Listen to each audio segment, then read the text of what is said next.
Hi എല്ലാവർക്കും സ്വാഗതം. ഇനി നമ്മൾ നോക്കാൻ പോകുന്നത് .com ബബിളിന്റെ കഥയാണ്. ഒരു കാലത്ത് ലോകത്തെ മുഴുവൻ പിടിച്ചുകുലുക്കിയ ഒരു തരംഗം. പിന്നെ പെട്ടെന്നൊരു ദിവസം എല്ലാം തവിടുപൊടിയായി. അവസാനം ആ ചാരത്തിൽ നിന്ന് പുതിയൊരു ലോകം പിറന്നു. അപ്പോ ആവേശത്തിന്റെയും തകർച്ചയുടെയും പുനർജന്മത്തിന്റെയും ഈ കഥയിലേക്ക് പോകാം. അപ്പോ നമുക്ക് ആ കാലത്തെ ഭ്രാന്തിന്റെ ഒത്ത നടുവിലേക്ക് തന്നെ പോകാം. സംഭവം സിമ്പിളാണ്, പക്ഷെ കേട്ടാൽ വിശ്വസിക്കാൻ പാടായിരിക്കും. 1999 പണക്കാരനാകാൻ എന്ത് ചെയ്യണമായിരുന്നു എന്നറിയാമോ? നിങ്ങളുടെ കമ്പനിയുടെ പേരിന്റെ കൂടെ വെറും ഒരു .com ചേർത്താൽ മതിയായിരുന്നു. അത്രേ വേണ്ടായിരുന്നുള്ളൂ. ഇങ്ങനെയൊരു പൊട്ടിത്തെറി എങ്ങനെ സംഭവിച്ചു എന്നറിയണമെങ്കിൽ നമ്മൾ കുറച്ചൊന്ന് പിന്നോട്ട് പോകണം. ഇന്റർനെറ്റ് തുടങ്ങിയ കാലത്തേക്ക്.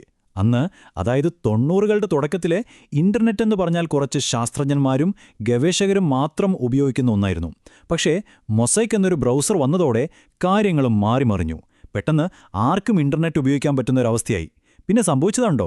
1991 വെറും 56 വെബ്സൈറ്റുകൾ ഉണ്ടായിരുന്നത് 94 ഡിസംബർ ആവുമ്പോഴേക്കും 11,000-ൽ കൂടുതലായി. ഒരു വല്ലാത്ത കുതിപ്പായിരുന്നു അത്.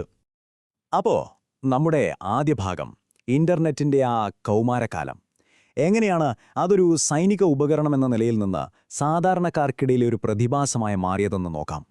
ഈ .com ബബിളിനൊക്കെ മുൻപ് ഇന്റർനെറ്റ് എങ്ങനെയായിരുന്നു എന്ന് സങ്കല്പിച്ചു നോക്കിക്കേ. കറുത്ത സ്ക്രീനിൽ പച്ച അക്ഷരങ്ങൾ തെളിയും. ഒരു വെബ്സൈറ്റ് ലോഡാവാൻ മിനിറ്റുകളെടുക്കും. അതും ഫോൺ ലൈൻ വഴി കണക്ട് ചെയ്യുമ്പോഴുള്ള ഒരു പ്രത്യേകതരം ശബ്ദത്തോടെ. ചിത്രങ്ങളില്ല, വീഡിയോകളില്ല, ഒന്നുമില്ല. പറഞ്ഞു വരുന്നത് ഉപയോഗിക്കാൻ ഭയങ്കര ബുദ്ധിമുട്ടുള്ളൊരു ലോകം. പക്ഷെ അവിടെ ഒരു വലിയ വിപ്ലവം വരാൻ പോകുകയായിരുന്നു. അടുത്തത് .com സ്വർണ്ണവേട്ട. ഒരു കമ്പനിയുടെ IPO, അതായത് ഇനീഷ്യൽ പബ്ലിക് ഓഫറിംഗ്, എങ്ങനെയാണ് ലോകം മുഴുവൻ പടർന്ന ഒരു ഭ്രാന്തിന് തീ കൊളുത്തിയെന്ന് കാണാം. ഇതിനെല്ലാം തുടക്കമിട്ടത് നെറ്റ്സ്കേപ്പ് എന്ന കമ്പനിയുടെ IPO ആയിരുന്നു. 1995 ഓഗസ്റ്റ് 9. ഒന്ന് ആലോചിച്ച് നോക്കൂ, വെറും 16 മാസം പ്രായമുള്ളൊരു കമ്പനി. $1 പോലും ലാഭമില്ല. അവർ സ്റ്റോക്ക് മാർക്കറ്റിൽ വരുന്നു. ഒരു ഷെയറിന് $28 വിലയിട്ടു. പക്ഷേ അന്ന് വൈകുന്നേരം മാർക്കറ്റ് അടച്ചപ്പോൾ ആ ഷെയറിന്റെ വില $58 മുകളിലായിരുന്നു. ഒറ്റ ദിവസം കൊണ്ട് ആ കമ്പനിയുടെ മൂല്യം ഏകദേശം $3 ബില്യൺ ആയി. ആ ഒരൊറ്റ സംഭവത്തോടെയാണ് കളി മാറിയത്. അതോടെ നിക്ഷേപകരുടെ ചിന്താരീതി തന്നെ മാറി.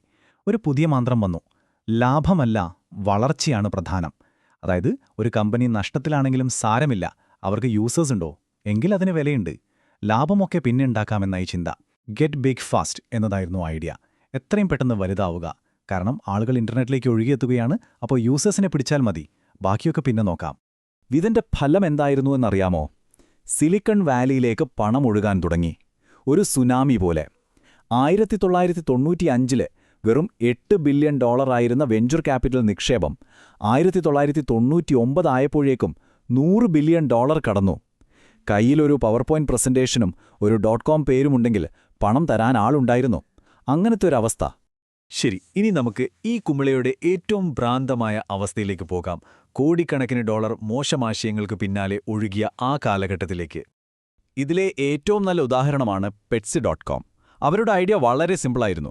വളർത്തുമൃഗങ്ങൾക്കുള്ള ഭക്ഷണം, അതായത് ഡോഗ് ഫുഡ്, കാറ്റ് ഫുഡൊക്കെ ഓൺലൈനായി വിൽക്കുക.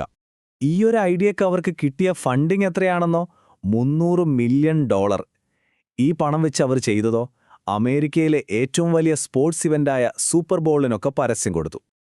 പക്ഷേ ഒരു പ്രശ്നമുണ്ടായിരുന്നു. അവരുടെ ബിസിനസ് മോഡൽ തന്നെ തെറ്റായിരുന്നു. ഭാരമുള്ള ഡോഗ് ഫുഡ് ചാക്കുകൾ ഷിപ്പ് ചെയ്യാനുള്ള ചിലവ് ആ സാധനം വിൽക്കുമ്പോൾ കിട്ടുന്ന ലാഭത്തേക്കാൾ കൂടുതലായിരുന്നു. അതായത് വിൽക്കുന്ന ഓരോ സാധനത്തിലും അവർക്ക് നഷ്ടം. 10 രൂപയുടെ സാധനം ഷിപ്പിംഗ് ചാർജ് അടക്കം 12 രൂപ മുടക്കി വിറ്റിട്ട് എന്ത് കാര്യം? പക്ഷെ അതൊന്നും ആരും ശ്രദ്ധിച്ചില്ല. അടുത്തൊരു ഉദാഹരണം Web1. അവരുടെ ഐഡിയ കേട്ടാൽ കൊള്ളാം. 30 മിനിറ്റിനുള്ളിൽ ഗ്രോസറി സാധനങ്ങൾ വീട്ടിലെത്തിക്കുക. ഇന്നത്തെ കാലത്തത് സാധാരണമാണ്. പക്ഷെ അന്നത്തെ കാര്യം ഓർക്കണം. ആളുകൾക്ക് ഈ സേവനം വേണോ എന്ന് പോലും ചോദിക്കാതെ അവരേകദേശം $1 ബില്യൺ മുടക്കി കൂറ്റൻ വെയർഹൗസുകൾ പണിതു. ഇതിനെപ്പറ്റി പറയുന്നൊരു കാര്യമുണ്ട്. ഒരു ചെറിയ ഗ്രാമത്തിൽ 100 നിലയുള്ളൊരു ഷോപ്പിംഗ് മാൾ പണിയുന്ന പോലെയായിരുന്നു Web1 ചെയ്തത്. ഇനി മറ്റൊരെണ്ണം Boo.com. ലോകം മുഴുവനുമുള്ള ലക്ഷറി ഫാഷൻ സാധനങ്ങൾ വിൽക്കുന്ന ഒരു ഓൺലൈൻ സ്റ്റോർ. ഭയങ്കര ഹൈടെക് ആയിട്ടുള്ള ഒരു ഷോപ്പിംഗ് എക്സ്പീരിയൻസ് കൊടുക്കാനായിരുന്നു അവരുടെ പ്ലാൻ. പക്ഷേ ഒരു ചെറിയ പ്രശ്നം. അവരുടെ വെബ്സൈറ്റ് നിറയെ ഗ്രാഫിക്സും ആനിമേഷനുമൊക്കെയായിരുന്നു. അന്നത്തെ സ്ലോ ഡയലപ്പ് ഇന്റർനെറ്റിൽ ആ വെബ്സൈറ്റ് ലോഡാവാൻ തന്നെ മിനിറ്റുകളെടുക്കും. ഏറ്റവും ബേസിക്കായ കാര്യം അവർ മറന്നുപോയി. വെബ്സൈറ്റ് തുറന്നാലല്ലേ ആളുകൾക്ക് സാധനം വാങ്ങാൻ പറ്റൂ. വെറും 18 മാസം കൊണ്ട് $135 മില്യൺ അവർ കത്തിച്ചു കളഞ്ഞത്. അപ്പോ ഈ പാർട്ടി എങ്ങനെ അവസാനിച്ചു? സ്വാഭാവികമായും ആ കുമിള പൊട്ടി. $5 ട്രില്യൺ ഒരു ഭീകരൻ ഹാങ് ഓവറായിരുന്നു ഫലം. 2000 മാർച്ചിലായിരുന്നു ഇതിന്റെ തുടക്കം. 2000 മാർച്ച് 10 ടെക് കമ്പനികളുടെ സ്റ്റോക്കുകൾ അളക്കുന്ന നാസ്ഡാക്ക് സൂചിക അതിന്റെ ഏറ്റവും ഉയർന്ന നിലയിലെത്തി 5048. അതൊരു റെക്കോർഡായിരുന്നു.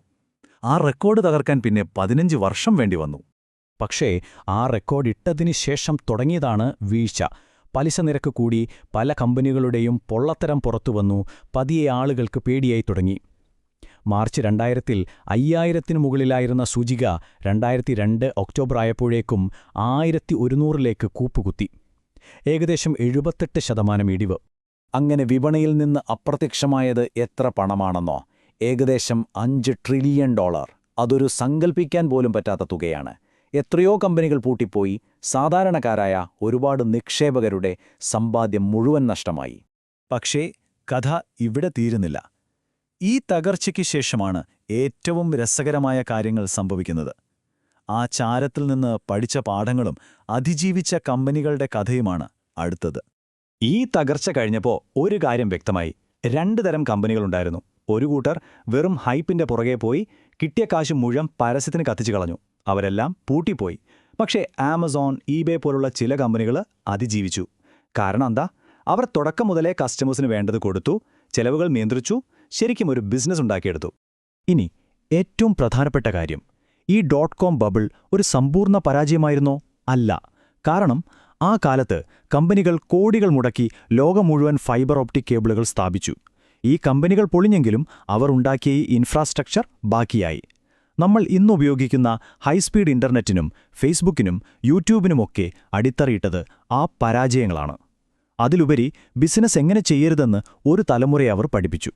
അപ്പോൾ .com ബബിളിന്റെ കഥ നമ്മളെ പഠിപ്പിക്കുന്നതെന്താണ്? ടെക്നോളജി എത്ര മാറിയാലും മനുഷ്യന്റെ ആവേശത്തിനും ആർത്തിക്കുമൊന്നും വലിയ മാറ്റം വരില്ല.